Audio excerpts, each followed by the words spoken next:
Welcome to Tales of Wonder. I'm Mardell, and we have come to the last story in Season 1, The Snow Queen by Hans Christian Andersen. The first part. Now we are about to begin, and you must attend, and when we get to the end of the story, you will know more than you do now about a very wicked hobgoblin. He was one of the worst kind, in fact. He was a real demon. One day, he was in a high state of delight because he had invented a mirror with this peculiarity that every good and pretty thing reflected in it shrank away to almost nothing. On the other hand, every bad and good-for-nothing thing stood out and looked its worst. The most beautiful landscapes reflected in it looked like boiled spinach, and the best people became hideous, or else they were upside down and had no bodies. Their faces were distorted beyond recognition, and if they had even one freckle, it appeared to spread all over the nose and mouth. The demon thought this immensely amusing. If a good thought passed through anyone's mind, it turned to a grin in the mirror, and this caused real delight to the demon. All the scholars in the demon's school, for he kept a school, reported that a miracle had taken place. Now, for the first time, it had become possible to see what the world and mankind were really like. They ran about all over with the mirror, till at last there was not a country or a person which had not been seen in this distorting mirror. They even wanted to fly up to heaven with it, to mock the angels. But the higher they flew, the more it grinned, so much so that they could hardly hold it, and at last it slipped out of their hands and fell to the earth, shivered into hundreds and millions and billions of bits. Even then, it did more harm than ever. Some of these bits were not as big as a grain of sand, and these flew about all over the world, getting into people's eyes. And once in, they stuck there and distorted everything they looked at, or made them see everything that was amiss. Even the tiniest grain of glass kept the same power as that possessed by the whole mirror. Some people even got a bit of the glass into their hearts. Oh, that was terrible, for the heart became like a lump of ice. Some of the fragments were so big that they were used for window panes, but it was not advisable to look at one's friends through these panes. Other bits were made into spectacles, and it was a bad business when people put on these spectacles meaning to be just. The bad demon laughed till he split his sides. It tickled him to see the mischief that he had done. But some of these fragments were still left floating about the world, and you shall hear what happened to them. Second story. In a big town, crowded with houses and people, where there is no room for gardens, people have to be content with flowers in pots instead. In one of these towns lived two children who managed to have something bigger than a flower pot for a garden. They were not brother and sister, but they were just as fond of each other as if they had been. Their parents lived opposite each other in two attic rooms. The roof of one house just touched the roof of the next one, with only a rainwater gutter between them. They each had a little dormer window, and one only had to step over the gutter to get from one house to the other. Each of the parents had a large window box in which they grew pot herbs and a little rose tree. There was one in each box, and they both grew splendidly. Then it occurred to the parents to put the boxes across the gutter from house to house. And they looked just like two banks of flowers. The pea vines hung down over the edges of the boxes. The roses threw out long creepers which twined round the windows. It was almost like a green triumphal arch.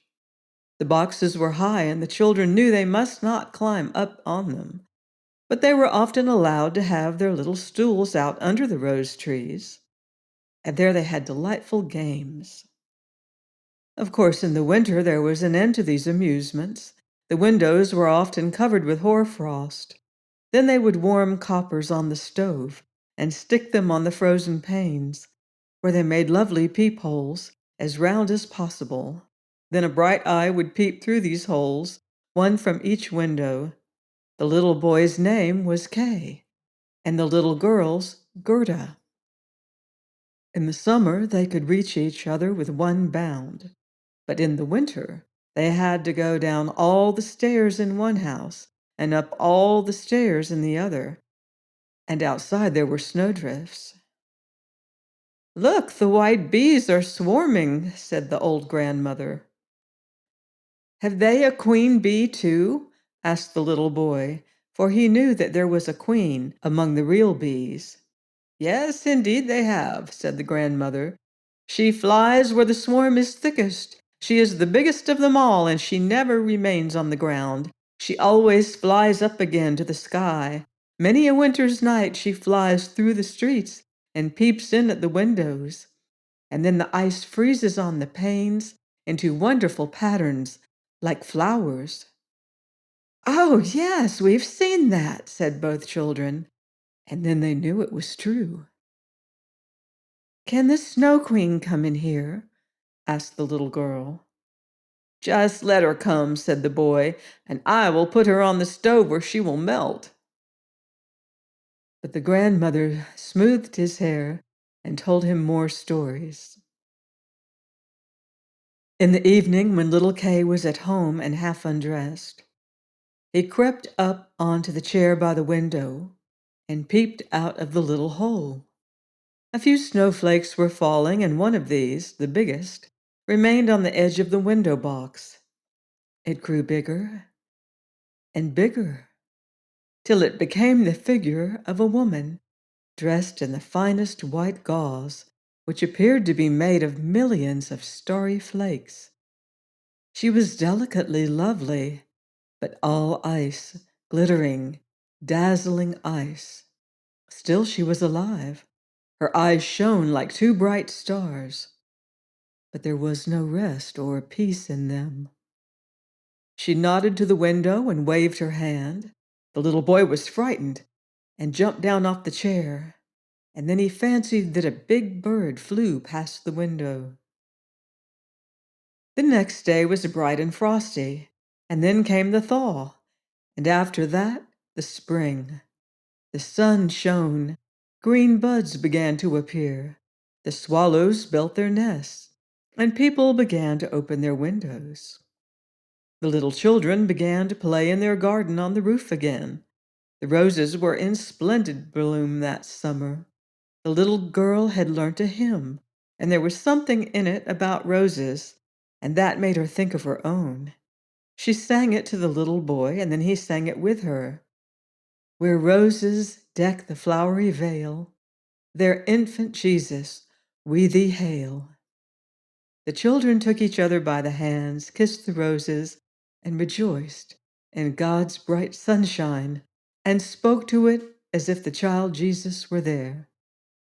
What lovely summer days they were, and how delightful it was to sit out under the fresh rose trees, which seemed never to tire of blooming. Kay and Gerda were looking at a picture book of birds and animals one day. It had just struck 5 by the church clock, when Kay said, "Ah, something struck my heart, and I've got something in my eye." The little girl put her arms round his neck.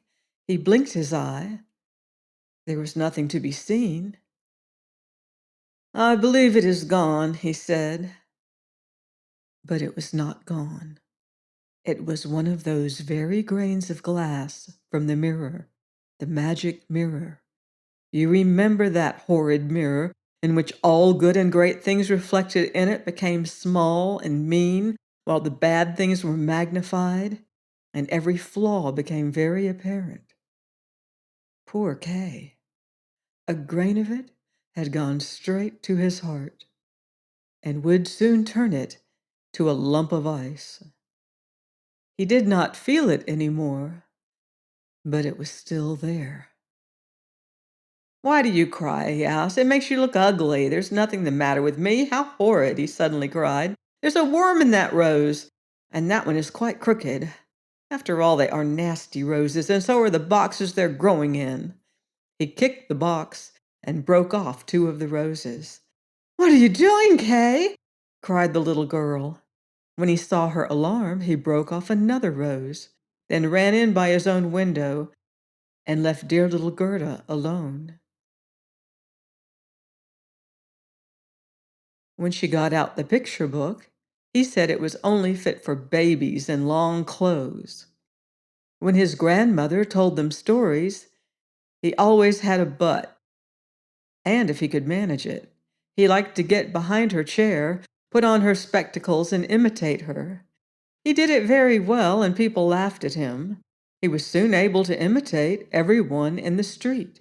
He could make fun of all their peculiarities and failings. "He will turn out a clever fellow," said people.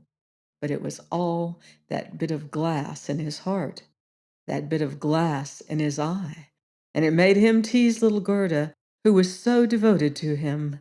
He played quite different games now. He seemed to have grown older. One winter's day, when the snow was falling fast, he brought in a big magnifying glass. He held out the tail of his blue coat and let the snowflakes fall upon it. "Now look through the glass, Gerda," he said. Every snowflake was magnified and looked like a lovely flower or a sharply pointed star. "Do you see how cleverly they are made?" said Kay. "Much more interesting than looking at real flowers, and there's not a single flaw in them. They are perfect. If only they would not melt." Shortly after, he appeared in his thick gloves with his sledge on his back. He shouted right into Gerda's ear, "I've got leave in the drive to play in the big square where the other boys play." And away he went. In the big square, the bolder boys used to tie their little sledges to the farm carts and go a long way in this fashion. They had no end of fun over it. Just in the middle of their games, a big sledge came along. It was painted white, and the occupant wore a white fur coat and cap. The sledge drove twice round the square, and Kay quickly tied his sledge on behind. Then off they went, faster and faster, into the next street. The driver turned round and nodded to Kay in the most friendly way, just as if they knew each other. Every time Kay wanted to loose his sledge, the person nodded again, and Kay stayed right where he was, and they drove right out through the town gates.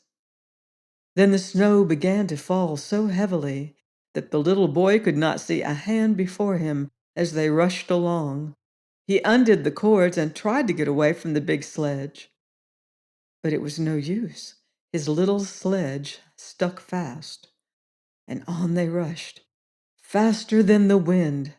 He shouted aloud, but nobody heard him, and the sledge tore on through the snowdrifts.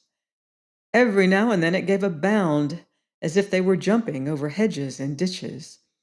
He was very frightened, and he wanted to say his prayers, but he could only remember the multiplication tables. The snowflakes grew bigger and bigger, till at last they looked like big white chickens. All at once they sprang on one side, the big sledge stopped, and the person who drove got up, coat and cap smothered in snow. It was a tall and upright lady, all shining white, the Snow Queen herself. "We have come along at a good pace," she said, but it's cold enough to kill one. Creep inside my bearskin coat. She took him into the sledge by her, wrapped him in her furs, and he felt as if he were sinking into a snowdrift. Are you still cold? She asked, and she kissed him on the forehead. Oh, it was colder than ice. It went to his very heart, which was already more than half ice. He felt as if he were dying, but only for a moment. And then it seemed to have done him good. He no longer felt the cold. My sledge! Don't forget my sledge! He only remembered it now. It was tied to one of the white chickens which flew along beside them. The Snow Queen kissed Kay again, and then he forgot all about little Gerda, grandmother, and all the others at home. Now I mustn't kiss you any more, she said, or I should kiss you to death. Kay looked at her. She was so pretty. A cleverer, more beautiful face could hardly be imagined. She did not seem to be made of ice now, as she was outside the window when she waved her hand to him. In his eyes, she was quite perfect. And he was not a bit afraid of her. He told her that he could do mental arithmetic as far as fractions, and that he knew the number of square miles and the number of inhabitants of the country. She always smiled at him, and he thought that he surely did not know enough, and he looked up into the wide expanse of heaven, into which they rose higher and higher as she flew with him on a dark cloud, while the storm surged around them, the wind ringing in their ears like well-known old songs. They flew over woods and lakes, over oceans and islands. The cold wind whistled down below them. The wolves howled.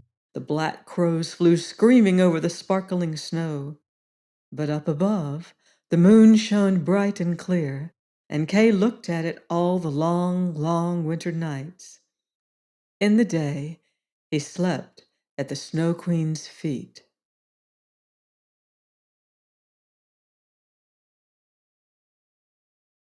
Story 3.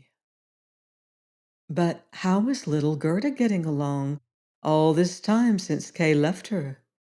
Where could he be? Nobody knew. Nobody could say anything about him. All that the other boys knew was they had seen him tie his little sledge to a splendid big one, which drove away down the street and out of the town gates.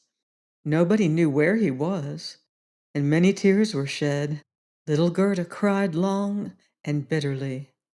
At last people said he was dead. He must have fallen into the river which ran close by the town. Oh, what dark, long winter days those were. At last, the spring came and the sunshine.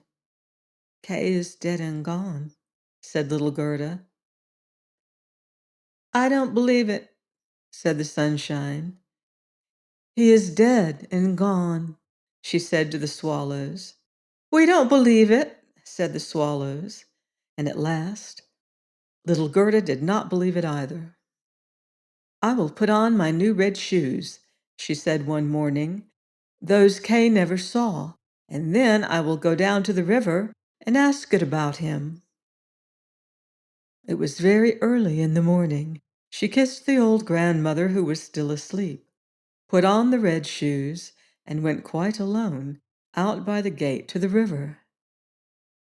Is it true that you have taken my little playfellow? I will give you my red shoes if you will bring him back to me again. She thought the little ripples nodded in such a curious way. So she took off her red shoes, her most cherished possessions, and threw them both into the river. They fell close by the shore and were carried straight back to her by the little wavelets. It seemed as if the river would not accept her offering, as it had not taken little Kay. She only thought she had not thrown them far enough, so she climbed into a boat which lay among the rushes. Then she went right out to the further end of it and threw the shoes into the water again. But the boat was loose, and her movement started it off, and it floated away from the shore. She felt it moving and tried to get out, but before she reached the other end, the boat was more than a yard from the shore, and it was floating away quite quickly. Little Gerda was terribly frightened and began to cry. But nobody heard her except the sparrows, and they could not carry her ashore, but they flew alongside twittering as if to cheer her. "We are here, we are here." The boat floated rapidly away with the current. Little Gerda sat quite still, with only her stockings on. Her little red shoes floated behind, but they could not catch up with the boat, which drifted away faster and faster. The banks on both sides were very pretty, with beautiful flowers, fine old trees, and slopes dotted with sheep and cattle, but not a single person. "Perhaps the river is taking me to little Kay," thought Gerda, and that cheered her. She sat up and looked at the beautiful green banks for hours. Then they came to a big cherry garden. There was a little house in it with curious blue and red windows. It had a thatched roof, and two wooden soldiers stood outside, who presented arms as she sailed past. Gerda called out to them. She thought they were alive, but of course they did not answer. She was quite close to them, for the current drove the boat close to the bank. Gerda called out again, louder than before. And then an old woman came out of the house. She was leaning upon a big hook stick, and she wore a big sun hat, which was covered with beautiful painted flowers. "You poor little child," said the old woman. "However were you driven out on this big, strong river into the wide, wide world alone?" Then she walked right into the water and caught hold of the boat with her hook stick. She drew it ashore and lifted little Gerda out. Gerda was delighted to be on dry land again, but she was a little bit frightened of the strange old woman. "Come, tell me who you are and how you got here," said she. When Gerda had told her the whole story and asked her if she had seen Kay, the woman said she had not seen him, but that she expected him. Gerda must not be sad. She was to come and taste her cherries and see her flowers, which were more beautiful than any picture book. Each one had a story to tell. Then she took Gerda by the hand. They went into the little house, and the old woman locked the door. The windows were very high up, and they were red, blue, and yellow. They threw a very curious light into the room. On the table were quantities of the most delicious cherries, of which Gerda had leave to eat as many as ever she liked. While she was eating, the old woman combed her hair with a golden comb, so that the hair curled and shone like gold round the pretty little face, which was as sweet as a rose. "I've long wanted a little girl like you," said the old woman. "You will see how well we shall get on together." While she combed her hair, Gerda had forgotten all about Kay, for the old woman was learned in the magic art. But she was not a bad witch. She only cast spells over people for a little amusement, and she wanted to keep Gerda. She therefore went into the garden and waved her hook stick over all the rose bushes, and however beautifully they were flowering, all sank down into the rich black earth without leaving a trace behind them. The old woman was afraid that if Gerda saw the roses, she would be reminded of Kay and would want to run away. Then she took Gerda into the flower garden. What a delicious scent there was! Every imaginable flower for every season was in that lovely garden. No picture book could be brighter or more beautiful. Gerda jumped for joy and played till the sun went down behind the tall cherry trees. Then she was put into a lovely bed with rose-colored silken coverings stuffed with violets. She slept and dreamt as lovely dreams as any queen on her wedding day. The next day she played with the flowers in the garden again, and many days passed in the same way. Gerda knew every flower, but however many there were, she always thought there was one missing, but which it was she did not know. One day she was sitting looking at the old woman's sun hat with its painted flowers, and the very prettiest one of them all was a rose. The old woman had forgotten her hat when she charmed the others away. This is the consequence of being absent-minded. "What?" said Gerda. "Are there no roses here?" And she sprang in among the flower beds and sought, but in vain. Her hot tears fell on the very places where the roses used to be. When the warm drops moistened the earth, the rose trees shot up again, just as full of bloom as when they sank. Gerda embraced the roses and kissed them, and then she thought of the lovely roses at home, and this brought the thought of little Kay. "Oh, how I have been delayed," said the little girl. "I ought to have been looking for Kay." "Don't you know where he is?" she asked the roses. "Do you think he is dead and gone?" "He is not dead," said the roses, "for we have been down underground, you know, and all the dead people are there, but Kay is not among them." "Oh, thank you," said little Gerda, and then she went to the other flowers and looked into their cups and said, "Do you know where Kay is?" But each flower stood in the sun and dreamt its own dreams. Little Gerda heard many of these, but never anything about Kay. And what said the tiger lilies? "Do you hear the drum? Rub-a-dub. It has only two notes. Rub-a-dub. Always the same, the wailing of women, the cry of the preacher. The Hindu woman in her long red garment stands on the pile, while the flames surround her and her dead husband. But the woman is only thinking of the living man in the circle round, whose eyes burn with a fiercer fire than that of the flames which consume the body. Do the flames of the heart die in the fire?" "I understand nothing about that," said little Gerda. "That is my story," said Tiger Lily. "What does the convolvulus say?" "An old castle is perched high over a narrow mountain path. It is closely covered with ivy, almost hiding the old red walls and creeping up leaf upon leaf right round the balcony, where stands a beautiful maiden. She bends over the balustrade and looks eagerly up the road. No rose on its stem is fresher than she. No apple blossom wafted by the wind moves more lightly. Her silken robes rustle softly as she bends over and says, 'Will he never come?'" "Is it Kay you mean?" asked Gerda.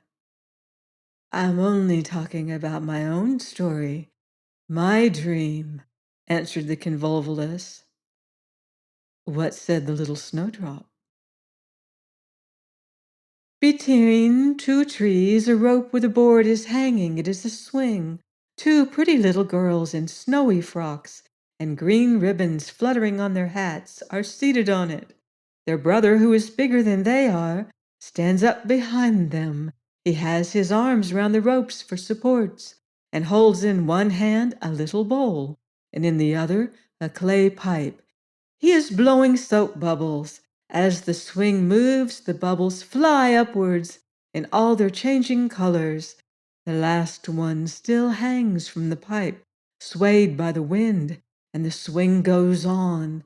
A little black dog runs up. He is almost as light as the bubbles. He stands up on his hind legs and wants to be taken into the swing, but it does not stop. The little dog falls with an angry bark. They jeer at it. The bubble bursts. A swinging plank. a fluttering foam picture. That is my story. I dare say what you tell me is very pretty, but you speak so sadly, and you never mention little Kay. What says the hyacinth? They were three beautiful sisters, all most delicate and quite transparent. One wore a crimson robe, the other a blue, and the third was pure white. These three danced hand in hand by the edge of the lake in the moonlight. They were human beings, not fairies of the wood. The fragrant air attracted them, and they vanished into the wood. Here the fragrance was stronger still. Three coffins glide out of the wood towards the lake, and in them lie the maidens. The fireflies flutter lightly round them with their little flickering torches. Do these dancing maidens sleep, or are they dead? The scent of the flowers says that they are corpses. The evening bell tolls their knell. You make me quite sad, said little Gerda. Your perfume is so strong. It makes me think of those dead maidens. Oh, is little Kay really dead? The roses have been down underground, and they say no. Ding dong, tolled the hyacinth bells. We are not tolling for little Kay. We know nothing about him. We sing our song, the only one we know. And Gerda went on to the buttercups, shining amongst their dark green leaves. You are a bright little sun, said Gerda. Tell me if you know where I shall find my playfellow. The buttercup shone brightly and returned Gerda's glance. What song could the buttercup sing? It would not be about Kay. God's bright sun shone into a little court. On the first day of spring, the sunbeams stole down the neighboring white wall, close to which bloomed the first yellow flower of the season. It shone like burnished gold in the sun. An old woman had brought her armchair out into the sun. Her granddaughter, a poor and pretty little maidservant, had come to pay her a short visit, and she kissed her. There was gold, heart's gold, in the kiss. Gold on the lip, gold on the ground, and gold above in the early morning beams. Now that is my little story, said the buttercup. Oh, my poor grandmother, sighed Gerda. She will be longing to see me and grieving about me, as she did about poor Kay. But I shall soon go home again and take Kay with me. It is useless for me to ask the flowers about him. They only know their own stories and have no information to give me. Then she tucked up her little dress so that she might run the faster. But the narcissus blossoms struck her on the legs as she jumped over them, so she stopped and said, Perhaps you can tell me something. She stooped down close to the flower and listened. What did it say? I can see myself, I can see myself, said the narcissus. Oh, how sweet is my scent! Up there in an attic window stands a little dancing girl half dressed. First she stands on one leg, then on the other, and looks as if she would tread the whole world under her feet. She is only a delusion. She pours some water out of a teapot onto a bit of stuff that she's holding. It is her bodice. Cleanliness is a good thing, she says. Her white dress hangs on a peg. It has been washed in the teapot, too, and dried on the roof.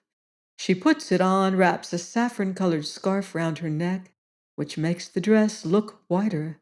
See how high she carries her head, and all upon one stem. I see myself! I see myself!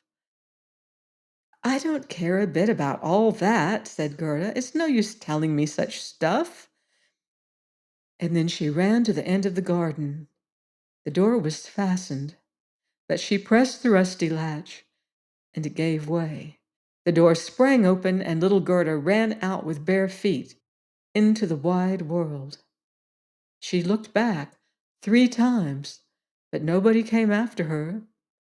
At last, she could run no further, and she sat down on a big stone.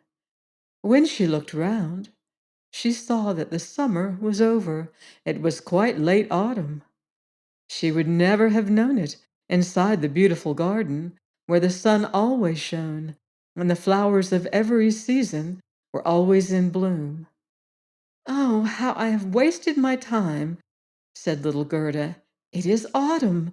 I must not rest any longer." And she got up to go on. Oh, how weary and sore were her little feet, and everything round looked so cold and dreary. The long willow leaves were quite yellow. The damp mist fell off the trees like rain. One leaf dropped after another from the trees, and only the sloe thorn still bore its fruit. But the sloes were sour and set one's teeth on edge. Oh, how gray and sad it looked out in the wide world.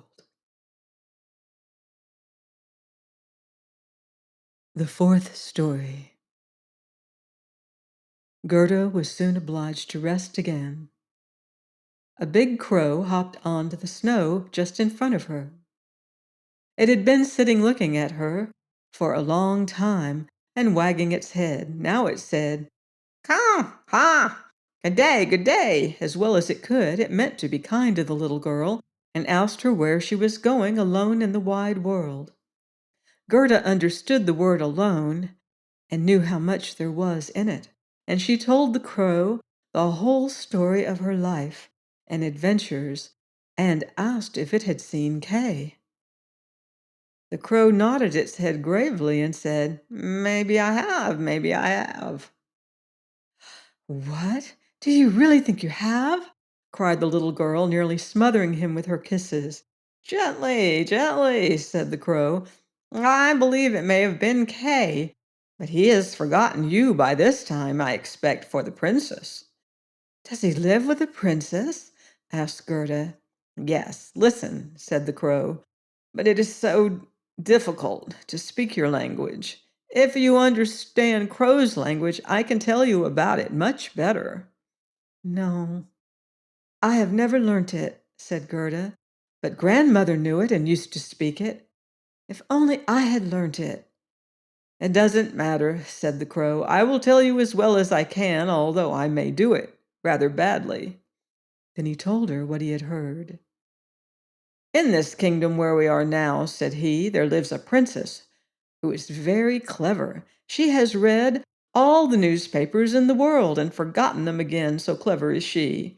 One day she was sitting on her throne, which is not such an amusing thing to do either, they say, and she began humming a tune which happened to be, 'Why should I not be married, oh why? Why not indeed?' said she, and she made up her mind to marry if she could find a husband who had an answer ready when a question was put to him. She called all the court ladies together, and when they heard what she wanted, they were delighted. 'I like that now,' they said. 'I was thinking the same thing myself the other day.' 'Every word I say is true,' said the crow, 'for I have a tame sweetheart who goes about the palace whenever she likes. She told me the whole story.' Of course, his sweetheart was a crow, for birds of a feather flock together, and one crow always chooses another. The newspapers all came out immediately with borders of hearts and the princess's initials. They gave notice that any young man who was handsome enough might go up to the palace to speak to the princess. The one who spoke as if he was quite at home and spoke well would be chosen by the princess as her husband. "Yes, yes, you may believe me, it's as true as I sit here," said the crow. The people came crowding in. There was such running and crushing, but no one was fortunate enough to be chosen, either on the first day or on the second. They could all of them talk well enough in the street, But when they entered the castle gates and saw the guard in silver uniforms, and when they went up the back stairs through rows of lackeys in gold embroidered liveries, their courage forsook them. When they reached the brilliantly lighted reception rooms and stood in front of the throne where the princess was seated, they could think of nothing to say. They only echoed her last words, which, of course, was not what she wanted. It was just as if they had all taken some kind of sleeping powder which made them lethargic. They did not recover themselves until they got out into the street again. And then they had plenty to say. There was quite a long line of them reaching from the town gates up to the palace. I went to see them myself, said the crow. They were hungry and thirsty, but they got nothing at the palace, not even as much as a glass of tepid water. Some of the wise ones had taken sandwiches with them, but they did not share them with their neighbors. They thought the others went into the princess looking hungry, that there would be more chance for themselves. But Kay, little Kay, asked Gerda, when did he come?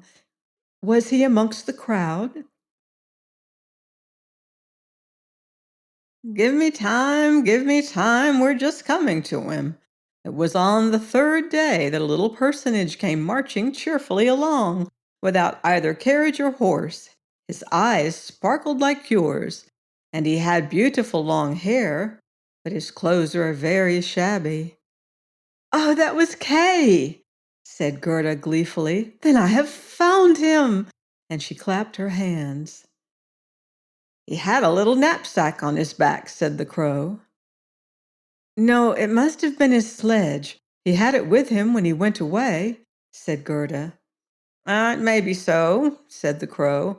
I did not look very particularly, but I know from my sweetheart that when he entered the palace gates and saw the lifeguards in their silver uniforms and the lackeys on the stairs in their gold-laced liveries, he was not the least bit abashed. He just nodded to them and said, It must be very tiresome to stand upon the stairs. I'm going inside. The rooms were blazing with lights. Privy councillors and excellencies without number were walking about barefoot, carrying golden vessels. It was enough to make you solemn. His boots creaked fearfully, too, but he wasn't a bit upset. Oh, I am sure that was Kay, said Gerda. I know he had a pair of new boots. I heard them creaking in grandmother's room. Yes, indeed, they did creak, said the crow. But nothing daunted, he went straight up to the princess, who was sitting on a pearl as big as a spinning wheel. Poor simple boy! All the court ladies and their attendants, the courtiers, their gentlemen, each attended by a page, were standing around. The nearer the door they stood, so much the greater was their haughtiness, till the footman's boy, who always wore slippers and stood in the doorway, was almost too proud even to be looked at. Oh, it must be awful, said little Gerda. And yet Kay has won the princess. If I had not been a crow, I should have taken her myself, notwithstanding that I am engaged. They say he spoke as well as I could have done myself when I speak crow language. At least so my sweetheart says. He was a picture of good looks and gallantry. And then, he had not come with any idea of wooing the princess, but simply to hear her wisdom. He admired her just as much as she admired him. Indeed, it was Kay then, said Gerda. He was so clever. He could do mental arithmetic up to fractions. Oh, won't you take me to the palace? Well, it's easy enough to talk, said the crow, but how are we to manage it? I will talk to my tame sweetheart about it. She will have some advice to give us, I dare say. But I'm bound to tell you that a little girl like you will never be admitted. Oh, indeed I shall, said Gerda. When Kay hears that I am here, he will come at once to fetch me. Wait here for me by the stile, said the crow. Then he wagged his head and flew off. The evening had darkened before he came back. Caw, caw, he said. She sends you greeting, and here is a little roll for you. She got it out of the kitchen where there's bread enough. I dare say you are hungry. And it is not possible for you to get into the palace. You have bare feet.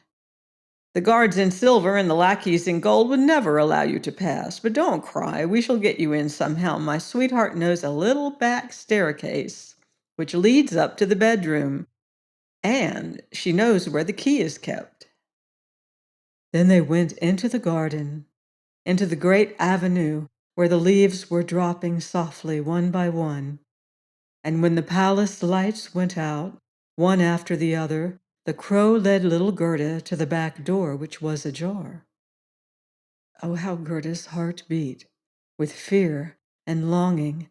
It was just as if she was about to do something wrong, and yet she only wanted to know if this really was little Kay. Oh, it must be him, she thought, picturing to herself his clever eyes and his long hair. She could see his very smile when they used to sit under the rose trees at home. She thought he would be very glad to see her and to hear what a long way she had come to find him, and to hear how sad they had all been at home when he did not come back. Oh, it was joy mingled with fear. They had now reached the stairs, where a little lamp was burning on a shelf. There stood the tame sweetheart, twisting and turning her head to look at Gerda, who made a curtsy as grandmother had taught her. "My betrothed has spoken so charmingly to me about you, my little miss," she said. "Your life, Vita, as it is called, is most touching. If you will take the lamp, I will go on in front. We shall take the straight road here, and we shall meet no one." "It seems to me that someone is coming behind us," said Gerda, as she fancied something rushed past her, throwing a shadow on the walls, horses with flowing manes and slender legs, huntsmen, ladies and gentlemen on horseback. "Oh, those are only the dreams," said the crow. "They come to take the thoughts of the noble ladies and gentlemen out hunting. That's a good thing, for you will be able to see them all the better in bed. But don't forget, when you are taken into favor, to show a grateful spirit." "Now, there's no need to talk about that," said the crow from the woods. They came now into the first apartment. It was hung with rose-colored satin, embroidered with flowers. Here again the dreams overtook them, but they flitted by so quickly that Gerda could not distinguish them. The apartments became one more beautiful than the other. They were enough to bewilder anybody. They now reached the bedroom. The ceiling was like a great palm with crystal leaves, and in the middle of the room, two beds, each like a lily, hung from a golden stem. One was white, and in it lay the princess. The other was red, and there lay he whom Gerda had come to seek, little Kay. She bent aside one of the crimson leaves, and she saw a little brown neck. It was Kay. She called his name aloud and held the lamp close to him. Again the dreams rushed through the room on horseback. He awoke, turned his head, and it was not little Kay. It was only the prince's neck which was like his. But he was young and handsome. The princess peeped out of her lily-white bed and asked what was the matter. Then little Gerda cried and told them all her story and what the crows had done to help her. "You poor little thing," said the prince and princess, and they praised the crows and said that they were not at all angry with them, but they must not do it again. Then they gave them a reward. "Would you like your liberty?" said the princess, "or would you prefer permanent posts about the court as court crows, with perquisites from the kitchen?" Both crows curtsied and begged for the permanent posts, for they thought of their old age, and said it was so good to have something for the old man, as they called it. The prince got up and allowed Gerda to sleep in his bed, and he could not have done more. She folded her little hands and thought, how good the people and the animals are. Then she shut her eyes and fell fast asleep. All the dreams came flying back again. This time they looked like angels, and they were dragging a little sledge with Kay sitting on it, and he nodded. But it was only a dream, so it all vanished when she woke. Next day she was dressed in silk and velvet from head to foot. They asked her to stay at the palace and have a good time, but she only begged them to give her a little carriage and horse and a little pair of boots so that she might drive out into the wide world to look for Kay. They gave her a pair of boots and a muff. She was beautifully dressed, and when she was ready to start, there before the door stood a new chariot of pure gold. The prince's and princess's coat of arms were emblazoned on it and shone like a star. Coachman, footman, and outrider, for there was even an outrider, all wore golden crowns. The prince and princess themselves helped her into the carriage and wished her joy. The wood crow, who was now married, accompanied her for the first 3 miles. He sat beside Gerda, for he could not ride with his back to the horses. The other crow stood at the door and flapped her wings. She did not go with them, for she suffered from headaches since she had become a pensioner, the consequence of eating too much. The chariot was stored with sugar biscuits, and there were fruit and ginger nuts under the seat. "Goodbye! Goodbye!" cried the prince and princess. Little Gerda wept, and the crow wept too. At the end of the first few miles, the crow said goodbye, and this was the hardest parting of all. It flew up into a tree and flapped its big black wings as long as it could see the chariot, which shone like the brightest sunshine. Be here next week on Tales of Wonder for the conclusion of The Snow Queen.